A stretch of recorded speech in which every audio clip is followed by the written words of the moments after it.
Hi guys, welcome na naman sa aking YouTube channel, Kabocals Farmer.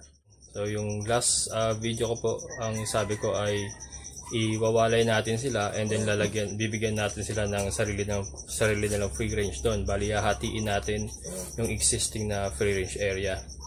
So i-update ko lang po kayo. Ang ginawa ko po is pinakawalan ko na yung mga nanay nila. So nandun na sila sa free range. And then inipon ko na yung mga bigs sa isang kulungan. So, yan. Ito po sila. Ayan guys, inipon ko na sila sa isang kulungan muna. Ayan. Malalakas naman. Ayan.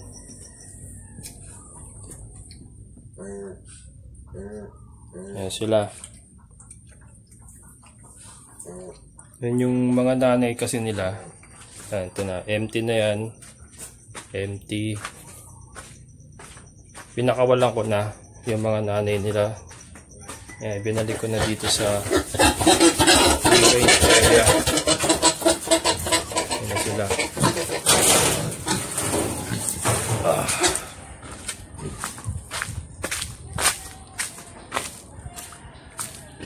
Ayan.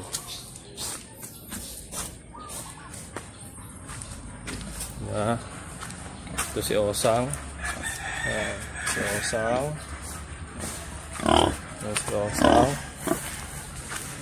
Ayan na yung ibang. Ayan. Ayan sila. Ayan na yung nanay ng isa, nung Siyam. Ayan yun, yung may anak na 10, yung brown. And then yung dalawang magkatabi. Ayan na sila. Yung ating mga bagong inahin. Ayan. Nag-relax na sila dito sa free range area. Tapos na ang kanilang responsibilidad sa kanilang mga anak. Tayo naman ang mag-aasikaso sa mga anak nila. Ayan.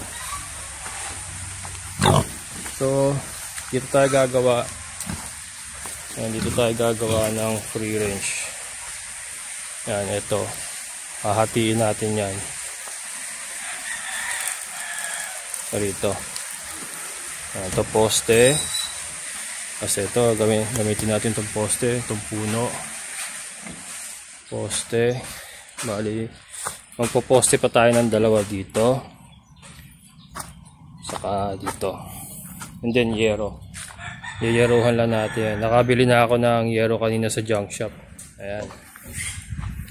Yan, samahan nyo guys. Magbubutas muna tayo ng paglalagyan natin ng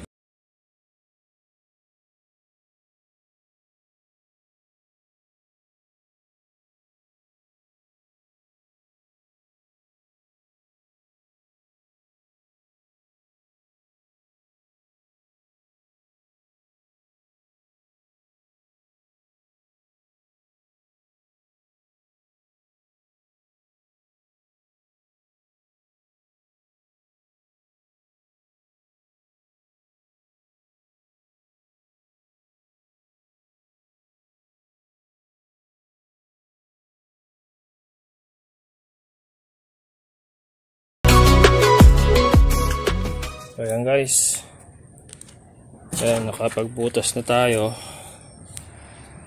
ng 1 feet. Ayan, 1 feet ang lalim.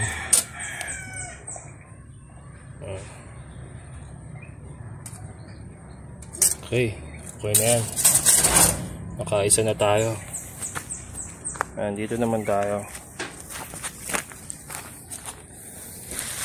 Yeah. Ito. Yan. Yan naman tayo bubutas.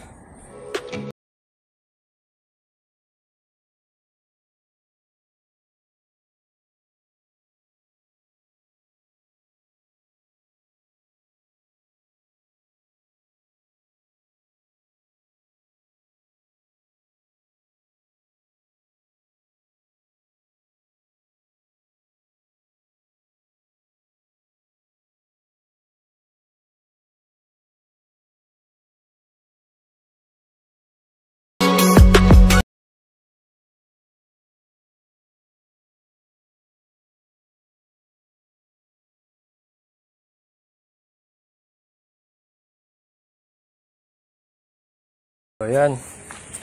Basta tayo sa pangalawang butas. Ayan, 1 feet na uli. 1 feet na tayo.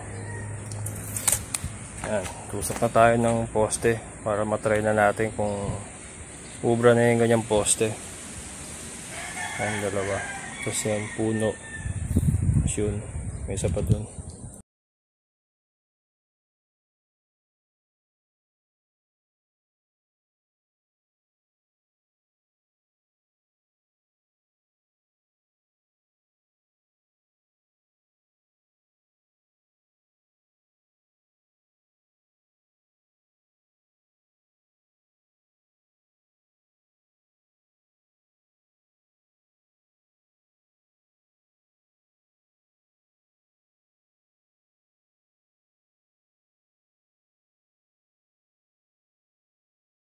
So, yan, nakapag-poste na tayo. Yan. Naibaw na natin. Lalo dalawa yan. Ito yung isa. 1 feet ang lalim ng ating binutas. Ito mga poste na to, ito yung mga natira dun sa kulungan ng kambing na giniba. Ayan, mga luma na pero matibay pa rin naman yung banda ibaba niyan. Ayan. So, kakabitan natin ang yero ngayon. Tignan natin kung ubra na to.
Ayan guys, tapos na, naharangan na natin.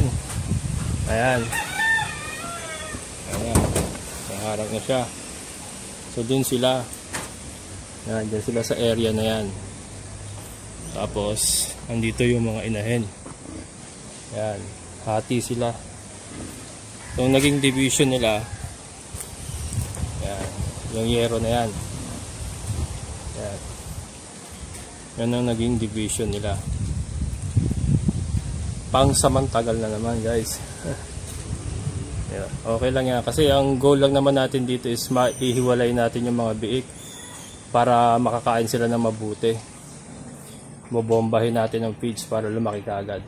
Kasi pag dito sila kasama ng inahin, aagawan lang silang ng inahin eh. So ubusin ng inahin yung feeds. Yan, so para makakain ng mabuti yung mga biik, hihiwalay natin sila. Dito sila sa kabila. At least free range pa rin sila. Yan, free range pa rin ang kanilang kalalagyan. Yan, maliit lang kasing space natin eh. Yun ang problema rito. So para-paraan lang kung paano natin magagawang maayos yung ating pag-aalaga sa maliit na space. Okay, so yeah, lilipat na natin sila guys. Ito na guys, ang first 5.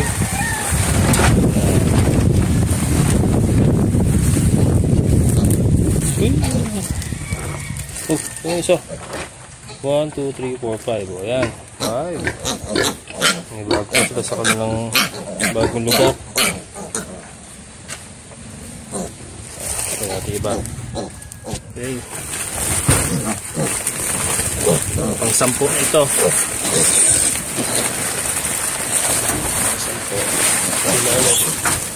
10. 5 lang.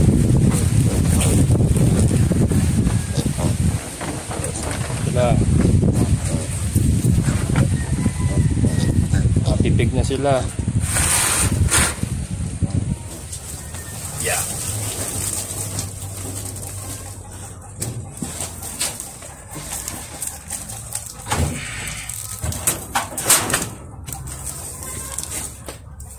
Ayan guys. Solo. Ano to? One man army. Wala talaga. Wala naman kasi tayo tao. Wala talaga. Word!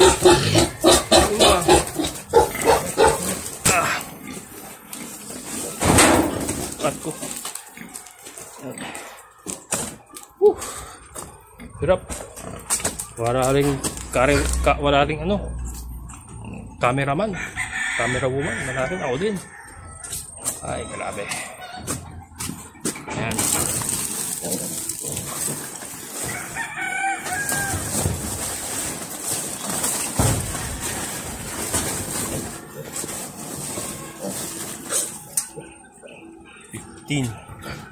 Yan, pang 15 na yan.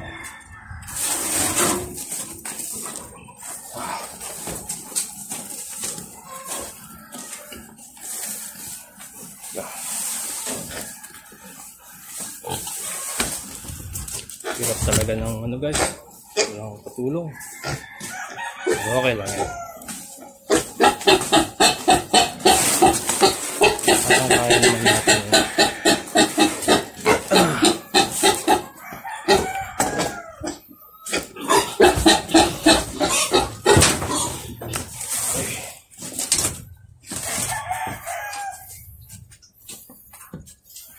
Okay. 15 na, no?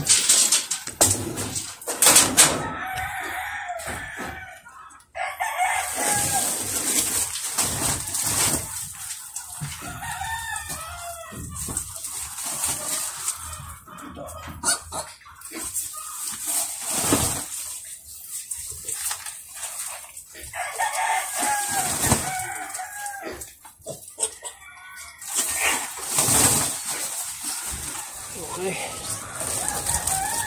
Ang 20 na to.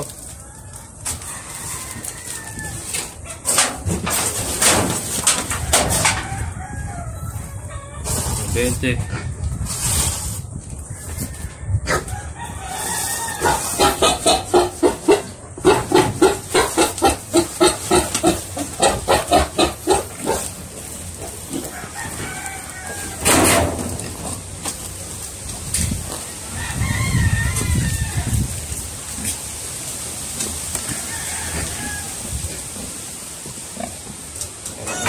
Ito na. Wala, matapos ko na to. 20.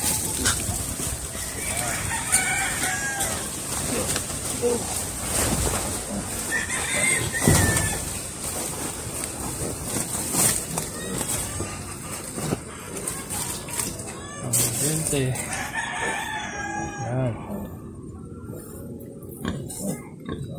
Ayan na guys. Nakilipat na natin. Bali ano to, 34 lang, iniwan natin isa doon kasi medyo mahina. Pero kumakain naman, iniwan lang muna natin doon sa maliit na kulungan para sana makarecover. Bago pa sila sa bagong lugar nila. Yan. Free range pa rin sila. Pinati ko lang yan. Ayan yung mga inahin. Doon sa kabila yung mga inahin. Ito ang kanilang division, yero, pang samantagal. Anyway, ano lang naman to, palalakihin ko lang to hanggang maka 15 kilos above, and then benta na. Yun lang naman ang timbang na kailangan ko para makabenta ako ang lechon de leche. Kasi nga native lang naman to, and ang aking market naman is lechon lang talaga. Hindi naman tayo nagkakatay ng 4 kilo na na pangkarne talaga. Dahil maliliit lang naman ang native eh. Ayan. Diba?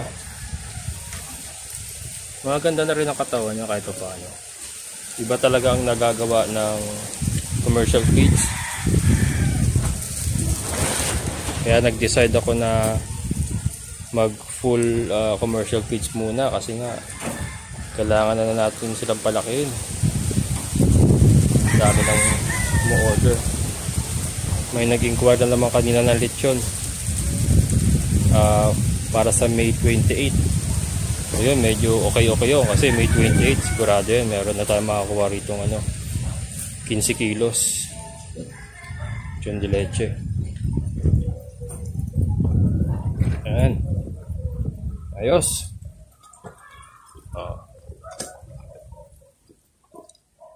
Maganda talaga tignan pag marami. At least dito mapagbungkal-bungkal sila, and then yung dumi nila hindi may ipon yung ammonia kasi pag nasa kulungan sila, yung dumi at ihi nila naipon yung ammonia, so masakit sa ilong, nakaka-apekto rin sa kalusugan nila yun. At least dito nakita nyo yung mga dumi ng mga dumi yan ng malalaki. Ayan, natutuyo lang yan, dudurog lang sa lupa, walang amoy yan. Panay nga singhot ko rito eh, wala ako naaamoy. Yan ang kagandahan ng free range. Yan, ganda. Mga 2 linggo pa yan at bobombahin natin ng free starter. 2 linggo, makikita nyo napakalaki ng pagbabago nyan. Bilog na kaagad yan, 2 linggo lang. Nilagyan lang natin sila ng konting trapal para kung sakasakaling umulan may sisilungan sila. Doon natin inilagay sa parteng mataas para hindi agusan ng tubig, kasi pag dito tayo naglagay ng trapal dito, kaya dito mababang parte to eh, catch basin, mababasa rin sila. Okay, ba, tropa yan, magkakaroon ng grupo yan. Yan.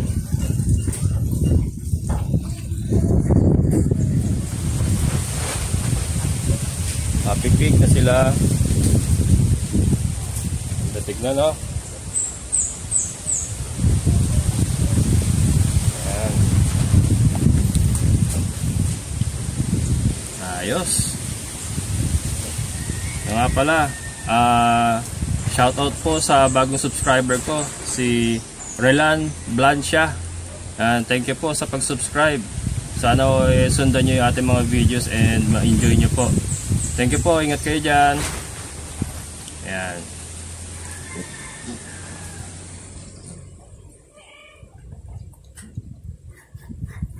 Ganda no?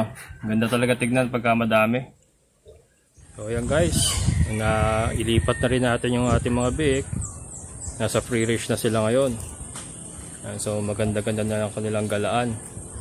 At hindi na sila masosuffocate sa ihi at dumi nila sa loob ng kulungan. Okay.